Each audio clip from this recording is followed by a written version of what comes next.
Moito ambiente, moita cor puidemos ver esta mañá na Praza da Ferrería, un lugar onde, como manda a tradición, acolleu o Mercado das Flores na véspera ao Día de Defuntos. Unha cita que a cidadanía de Pontevedra e de concellos limítrofes non se perden ano tras ano. Moitos buscan a flor de sempre e outros botan un ollo ás novidades deste ano.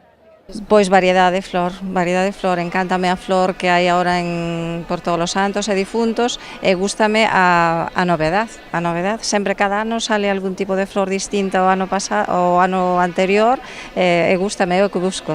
Verdad, nos solucionanos moito, porque non nos gusta comprar os centros feitos, gustanos comprar as flores así e tes moita variedade, onde escoller, sempre podes axustar un pouquiño o prezo, verdad que gustanos moito. Pois mira, se te son sincera, non sei o que veño buscar. Eu veño e según me vai... Pois mira, esta, algunha novedade, que sempre hai algunha novedade, todos os anos hai algunha flor así nova. E vamos, sobre a marcha vamos escollendo un pouco a flor que vamos a levar.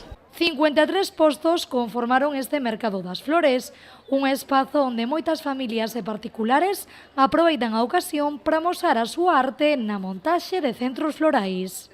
Bueno, pois aparte de que a tradición, non, de que xa hai moitos anos desde que se fai este mercado, pois nós, pois, un pouco a raíz do paro que hubo aquí, pois, para sacarnos algún extra, pois buscamos así cousiñas, e unha delas, pois, é vir aquí a vender as flores.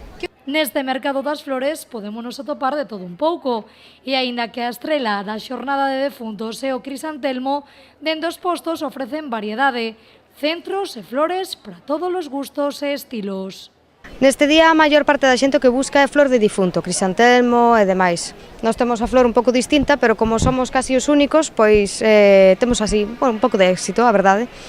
Pero bueno, o que máis se busca é crisantelmo. Bueno, nós realmente traemos todo flor de fora, por decirlo así. Hai de todo na ferrería, pero este puesto en concreto solo son centros traballados e flor de fora. Colombia, exóticas, bueno, un pouco de todo. Crisantelmo, plantas de varias calidades, e fago centros e vendo plantas. E co traballiño que dan este ano sen agua a acarretala e regar.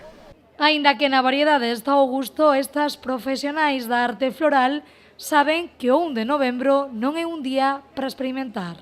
Temos as rosas azules que todo o mundo as mira, todo o mundo lle gustan, pero de momento ninguén as leva. Ao longo de toda a xornada, a Praza da Ferrería contou e acolleu un ano máis con este tradicional Mercado das Flores.